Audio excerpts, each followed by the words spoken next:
Welcome to the English Homemaker podcast, a podcast where we discuss all things home, a realistic but fresh view of homemaking from the suburbs of the south of England. I'm your host, Alissa Evelyn. Welcome to episode 10 of the English Homemaker. Hello everybody, how are you today? I hope you're having a really great day, and if you're not, I hope this podcast goes some way to cheering you up, because today I'm going to be talking about community, and whilst I feel like that's a tricky and challenging topic to talk about, especially in 2023 and especially to homemakers, I hope that you find this positive and uplifting with lots of takeaways and helpful sort of things to do and work on. And it's something I've been really challenged about myself lately, and I've also had kind of an epiphany about it, which is what I want to share with you today. So strap yourselves in, grab a cup of tea. Not if you're driving and you're listening to this, don't do that. And I really hope you enjoy it. So I would usually start these episodes with a little bit of a catch up, a little bit of a sharing what's been going on, maybe tell you something I've cooked, maybe tell you how my cleaning's going, but I'm not going to do that today, simply because I want to use all the time I have to tell you about this thing that's on my heart, this chat about community. So let me start by telling you about my epiphany the other day.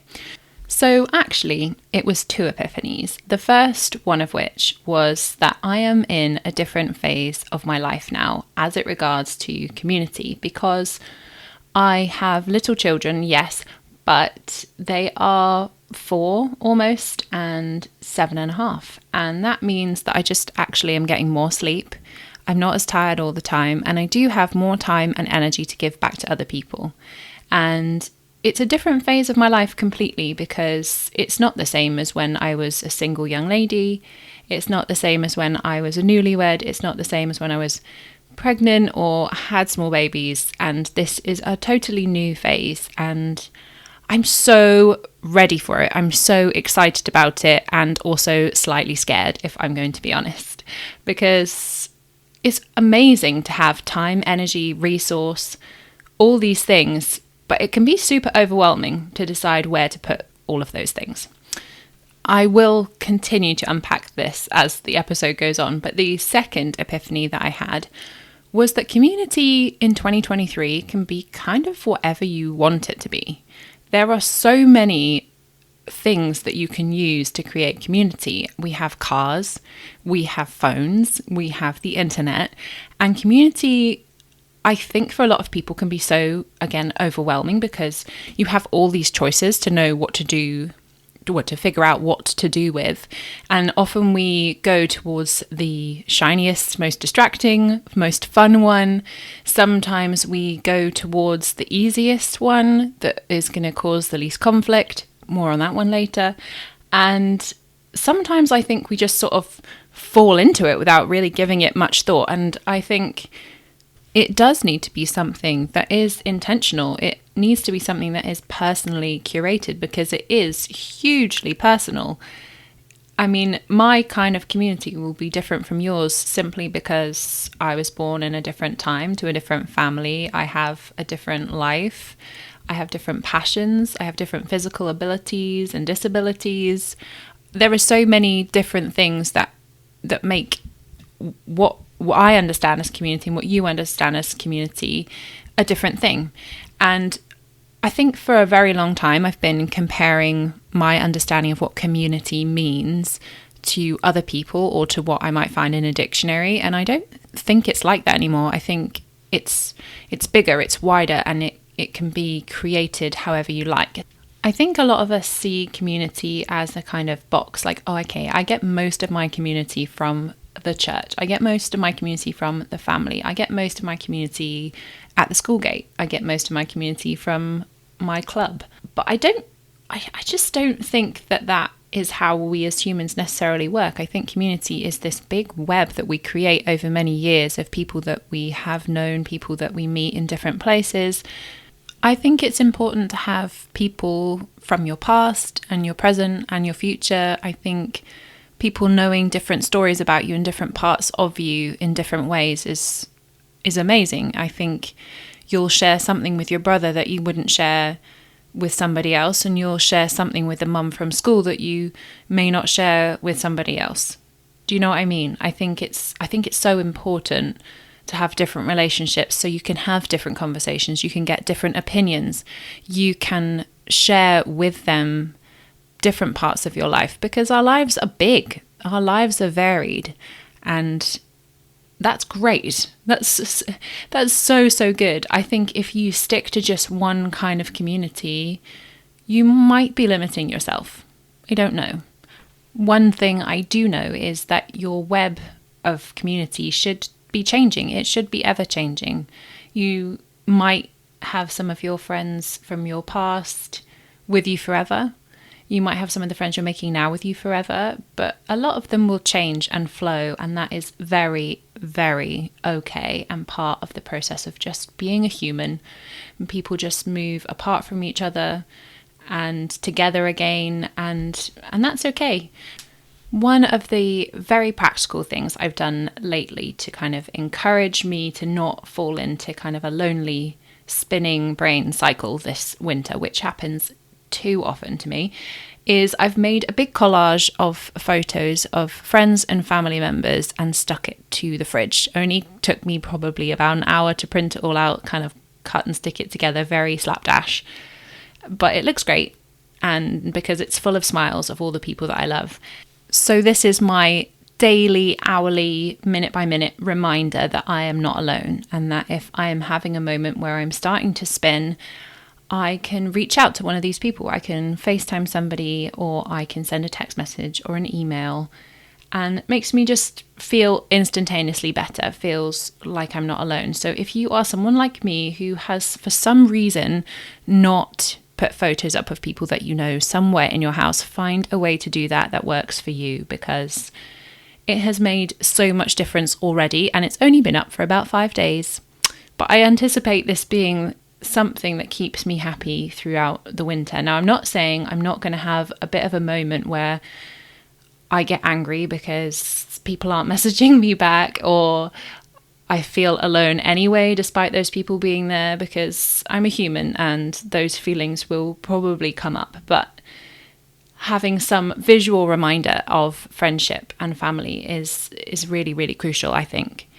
And the second thing that I have done is to put diary reminders in. Every single day, I have a different person, usually a family member, to call or FaceTime or send a message to, or a photo or something to make them smile, to encourage them.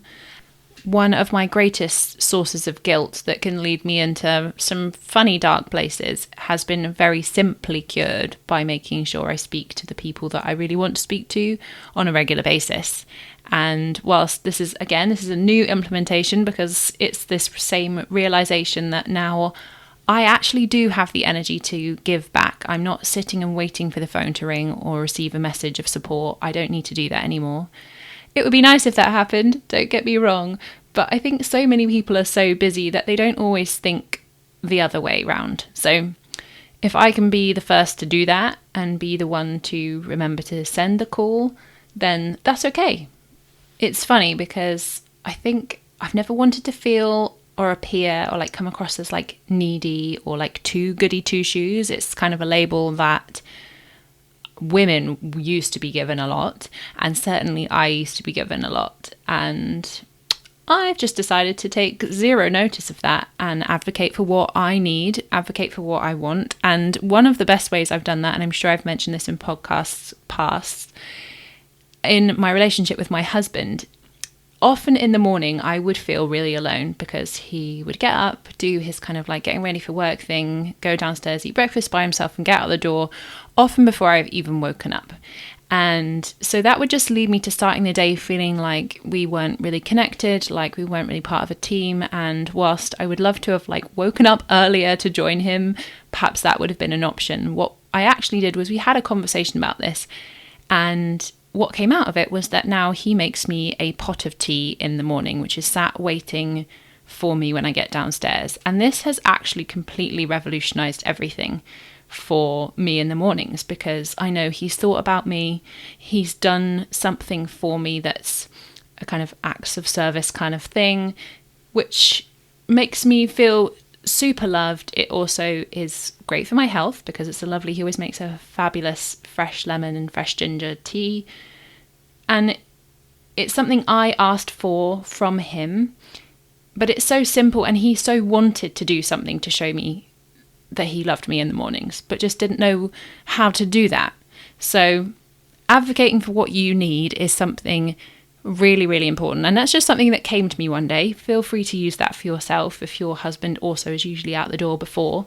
It really does make me feel supported and loved. And I guess it's the same as sending like cute photo text messages during the day, which we also do. I think especially being a homemaker who is in the house most of the time, and I'm often alone or can feel quite in need of adult interaction, I suppose. It's lovely as the kids are getting older, I can have conversations with them, but it's still not the same as having another adult presence in the house. So another thing that I am actively working towards is trying to remember to send people text messages. Now, most of you listening that know me know I'm just not a texter. I think I set like brain reminders when phones were first here. I think I was a bit scarred by everyone around me texting all of the time, and I just wanted to have a conversation with them, but they were having conversations with other people on their phone. And I mean, that still obviously happens nowadays. When people are tired, you often just see rooms of people on their phones not talking to each other, and I still find that super crazy rude. But I think the tide is turning. Anyway, when I was about 12, I found that really challenging. So I think I just told myself that wasn't kind of the person I was going to be. Anyway, I think that sort of set the basis for me not really being a texter. I find WhatsApp groups quite a challenge, so I don't take part in many of them. I kind of find all that conversation quite overwhelming, but if it's in real life, it's great. I'm still much better, I think, one-on-one, but again, maybe that's something I've been telling myself, and I could just learn to be better in a group setting. Anyway, coming back to the point is, I have a lot of friendships that take place over text message, and it's something I would really like to get better at. So I would love to know, please send me a message.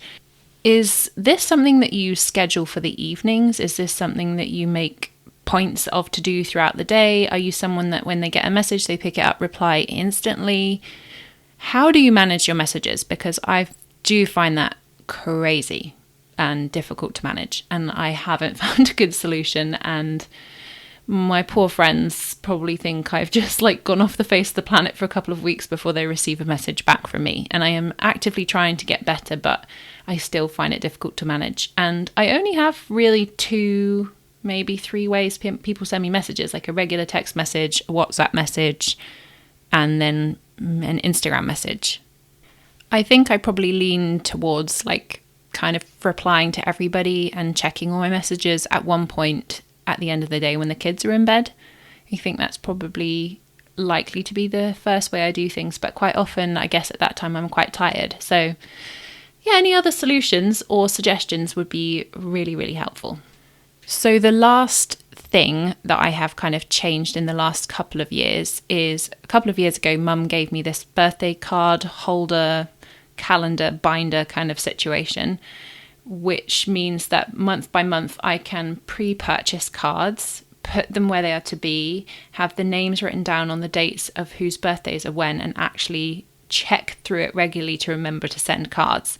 Now, I am brilliant in January at remembering to buy all of the cards, fill all of the holes, make sure everyone's names are in the right places on the right dates, and I have got diary reminders, but I still miss sending people cards sometimes, and that is something I desperately want to get better at. Receiving birthday cards is really important to me, and so I find that, if you want to receive birthday cards, you have to send birthday cards. And every year that I have not sent birthday cards to other people, I have not received many back, and vice versa. So I think, not selfishly, I don't need birthday cards, by the way, that's going to sound kind of funny, but I know it will bless other people, and it's something I want to do a better job of. And if I could get to the point of being as brilliant at sending presents as my friend Charlotte, I would also be winning at life. But that's next on the agenda. I've got to ace the cards situation first.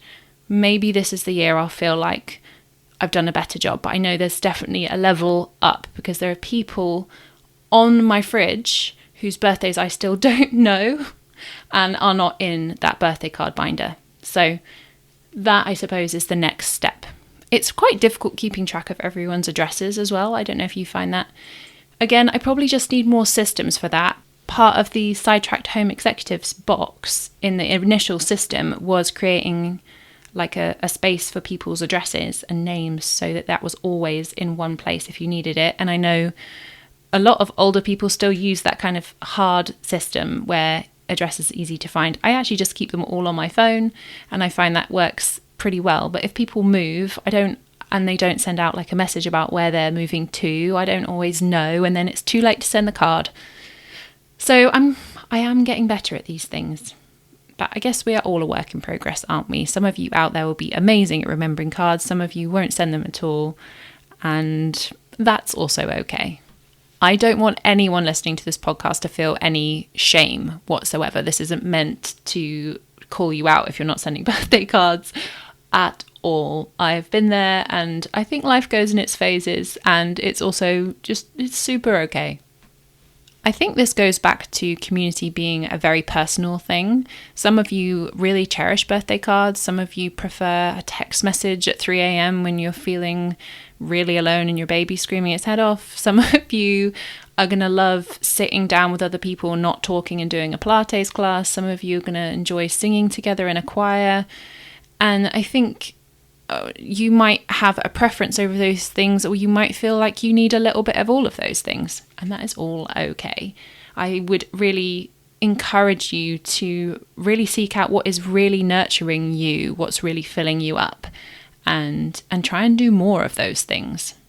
So the reason that I started thinking about community was actually a really long time ago. I read the book Healthy at 100 by John Robbins when I was about 21, 22, I think. And it changed so much for me, changed the way that I ate, changed the way that I thought. And one of his big takeaways from that, a lot like Dan Buettner's Live to 100 documentary series on Netflix, was the importance of community and relationships, and how that can help you live a long and happy life. So I want to read a little bit from the book. I am always reading to you on this podcast, but I think using other people's words is often much better than my own. So here we go. He says, "There is an aspect of our lives that healthy traditional cultures have always understood to be of paramount importance to human happiness, well-being, and longevity. Nothing is more important, they believe, than the quality of their human relationships. As individuals and as communities, they are sustained through all kinds of hardships by the boundless commitment they have to support one another and the complete readiness to provide mutual aid at any time." At the end of that section of the book, it talks about steps you can take to create and sustain positive connections in your life. And I think that is probably the most important few pages of the entire book. It talks about being kind, about striving to be aware of not only someone's faults, but also their good characteristics, about loving each other through struggles and challenges, about looking for opportunities to enrich the lives of others. It's all about giving back. It's not about receiving. There's a lot of practical advice in this couple of pages as well. It talks about giving and receiving lots of hugs every day. It talks about maybe learning how to massage people so that you can heal people through touch. It talks about if you have a really significant thing you need to share with someone, how you should say that with your words in person or over the phone if you can't be in person. It talks about sending a letter of appreciation. It talks about reading to other people and the importance of that.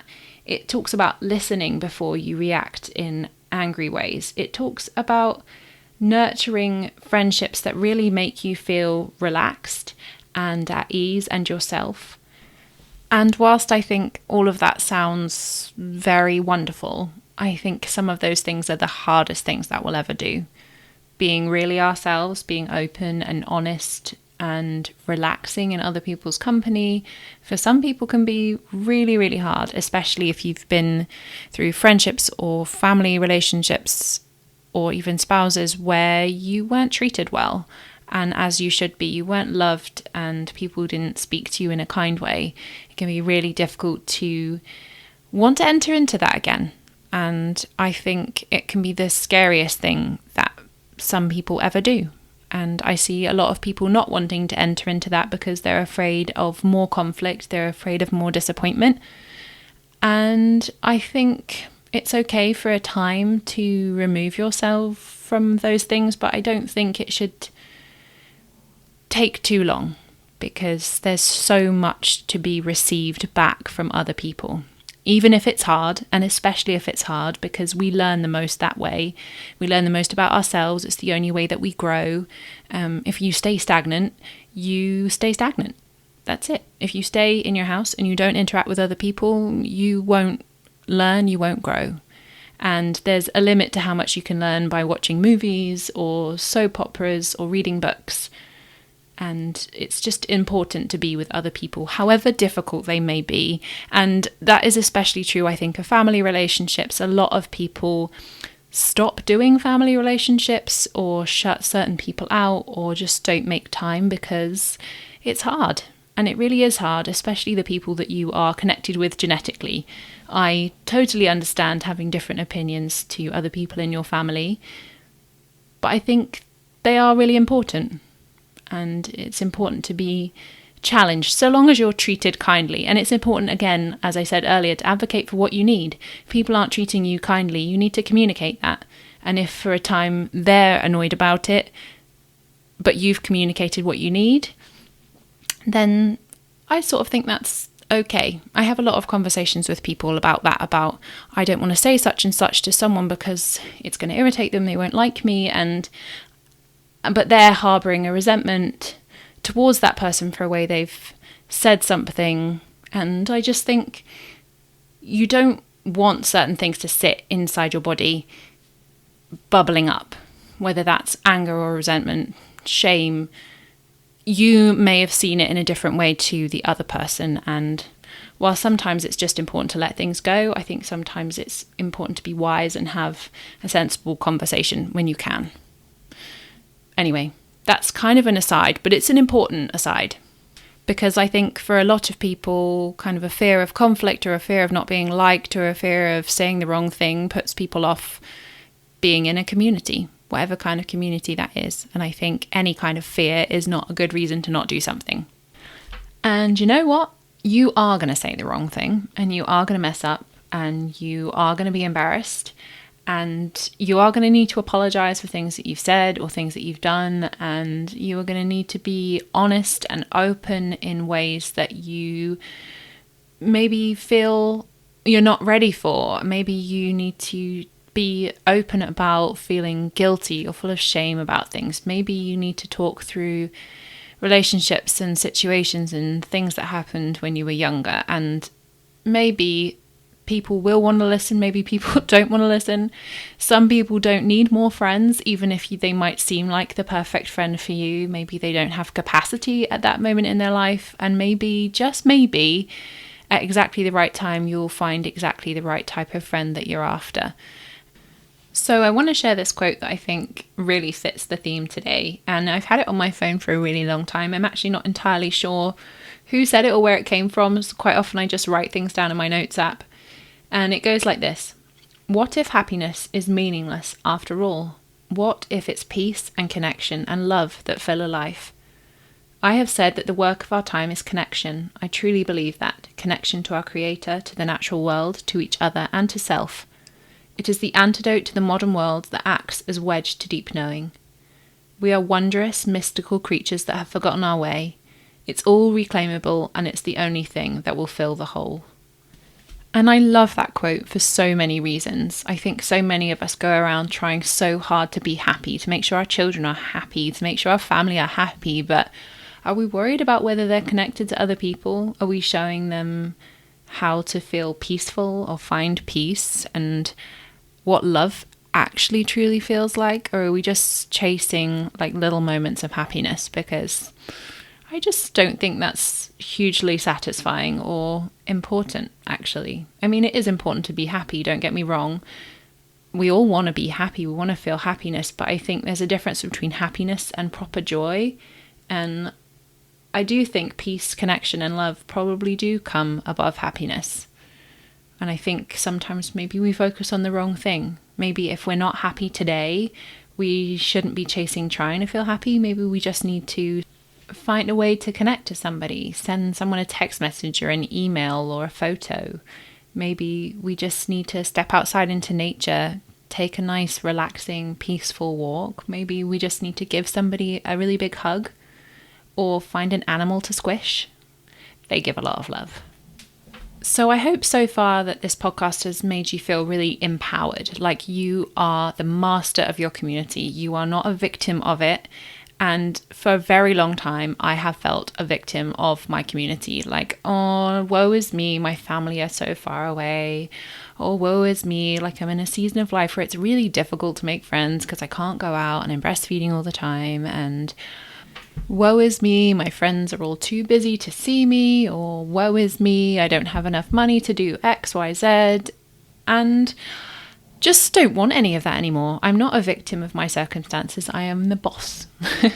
And I want you to kind of repeat that. You're not a victim of your circumstances. You can change them. You have the power to do so. And it's your choices that you make every day and every moment of every day that determine what makes up your life. All those little habits that you have and all the things that you choose to do. So make different choices if they're not working for you. It's just that simple. Did you all ever read 12 Ways Your Phone is Changing You by Tony Reinke? It's a fantastic book that talks about the culture of phones, how that's affected our society and personalities, our brains. And it's fascinating. There is a whole chapter called We Get Lonely. I like that this whole book just doesn't beat around the bush. It gets straight to the point. So I'm going to read you this little quote. It says, J.H. van den Berg, the late Dutch psychiatrist, famously wrote, "Loneliness is the nucleus of psychiatry." He also wrote, "If loneliness didn't exist, we could reasonably assume that psychiatric illnesses would not occur either." To these stunning quotes, theologian Peter Leithart adds this spiritual interpretation.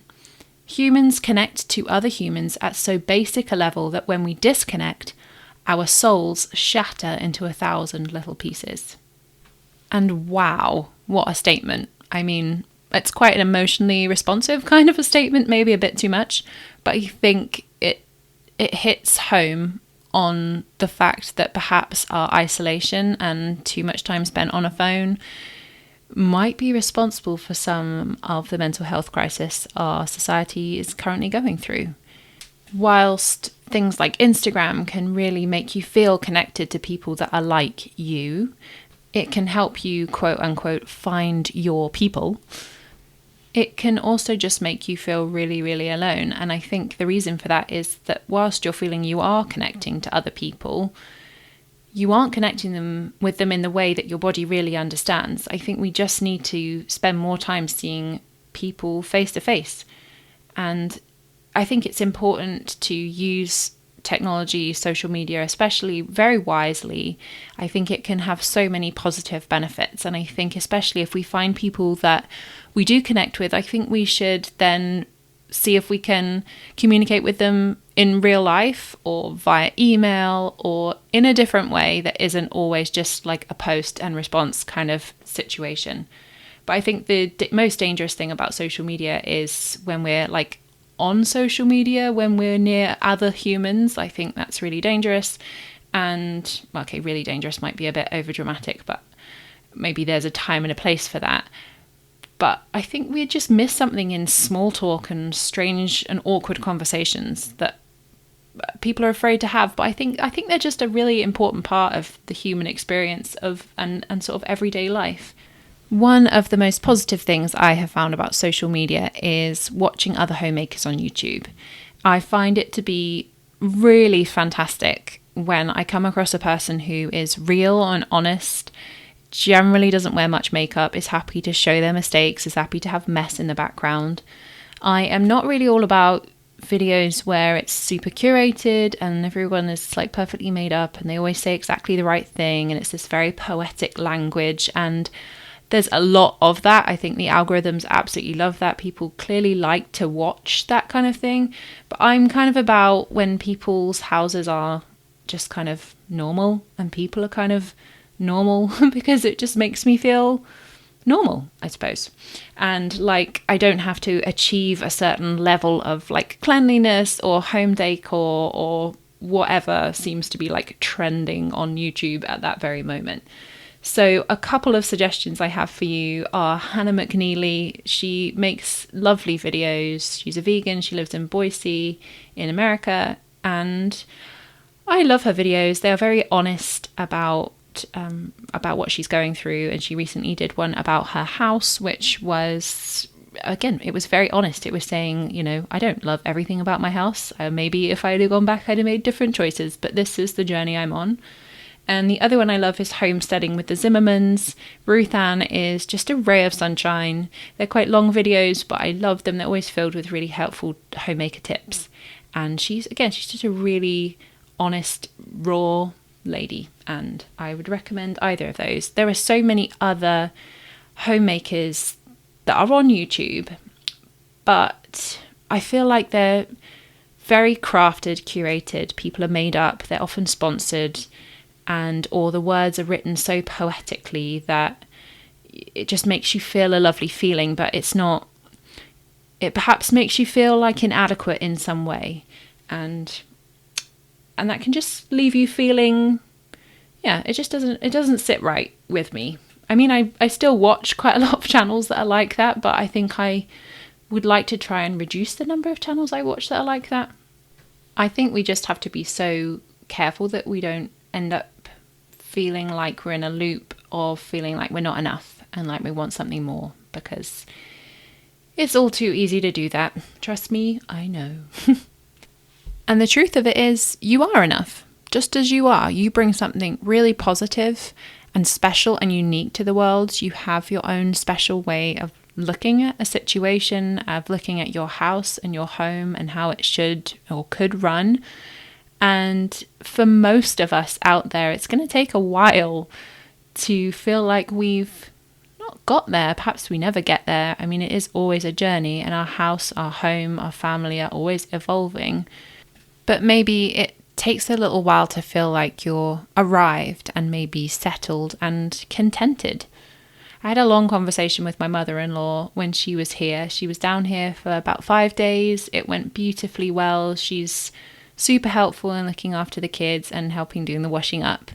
And it was a really lovely time. And we had this long conversation in the garden about contentedness. She could tell that I was just feeling really dissatisfied, and there was a lot of truth there. I have had these moments of just forgetting to be grateful for the things that I've got, and I feel quite ashamed about that. I have so many things to be grateful for. I have 2 healthy children. I have a really healthy husband who has a great job.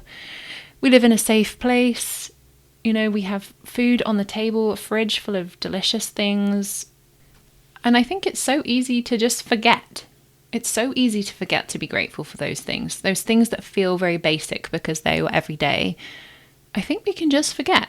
I think the world wants us to be grumpy and want more, because that way we buy more stuff, and that is what keeps the world spinning and turning. And if we were actually contented with all the things we had, then, I don't know, maybe there'd be a market crisis or something. Maybe everything would fall apart. Probably not. So there are a couple of other things that I want to talk about. One is a quote that I wrote down from a conversation I had with my older brother, who I had a podcast with a couple of podcasts ago. Go and check it out. I know loads of you, that's been your favourite episode. He was talking about this podcast, and he said it's helping people reclaim the home and therefore their womanhood, so the home can become the birthplace of community, a place that's loving and safe and reveals your femininity. There is so much to that statement that I feel is very countercultural, but also something truly essential, necessary, and obviously I'm really passionate about homemaking. I feel like it deserves a proud group of women and men standing up and fighting for their rights as homemakers, quite frankly, but also just being really proud of what they do and knowing how to do it. And as he said in that quote, it's about reclaiming the home. It's about standing up and saying it's important. It's something that's really important. at the end of the day, the home is the place where people feel peaceful, loved, and connected. It is community. It's where community happens. It's how we learn how to communicate with other people, where we learn to fight, to make up, to apologize, to cuddle, to be grateful, to show good habits, to be thankful, to spend time together, to eat together, to learn how to serve one another, to learn how to encourage each other. It's a place to learn how to be generous and cooperative, to be joyful and gracious, and to practice and exercise some self-control. And whilst I'm not directly talking to just homemakers that have families, albeit all those things are places that we teach our children all those same values, it's just the heart of your home. It's when you invite people in, it's how you treat them. It's how they feel being in your home. It's not about the candles that you light or the rugs and blankets you have out or the type of cushions or what colour you painted your walls. It's about that feeling. It's about whether that person feels accepted and whether they can really relax into your sofa and have an honest conversation. And those things are absolutely priceless. That's what we call community. That's those special times that I'm sure all of you are thinking of, a house and a place in which you've had one of those times, and I would love to see more of that happening. So I suppose as a final call to action, I would suggest that you check your diary. You see what's in your diary. You see for some empty spaces and you invite a person into that, whether they meet you inside your home, outside your home, whether you're calling them on FaceTime. I would see how you can try and connect with someone every single day, actually, and see what you can do to fill up your diary full of actual people, because I think it's one of the most important things. And then when you're with the other person, I want you to do two things. One, I want you to stop thinking about yourself and ask them loads of questions. See how they're doing. Find out what's going on with them. Don't be the person that needs to say all of your life business. Just ask them a load of questions. And then remember this verse, which is something that I've always kept with me, whether I'm going to church or not going to church. I find this phrase really special and important. And it is, be devoted to one another in love. Honor one another above yourselves. And in another translation says, love one another with brotherly affection. Outdo one another in showing honor. And I love that. I love the idea of outdoing one another in showing honor, showing kindness, showing respect. Wouldn't that be amazing if we all did that? Wouldn't that be like incredible? So I'm going to leave it there for today. That is a lot to process, and perhaps you'll need to come back and listen to this again. I know I will be listening to this again and probably again and again. I don't think we can ever hear too much the importance of community, the value in connection, and how we are not alone. Sometimes I think we make ourselves feel more alone through our choices, but I think there are always people out there ready to connect if we are ready to put the effort and time into it. So thank you so much for listening today. I hope you have a brilliant rest of your day. Bye.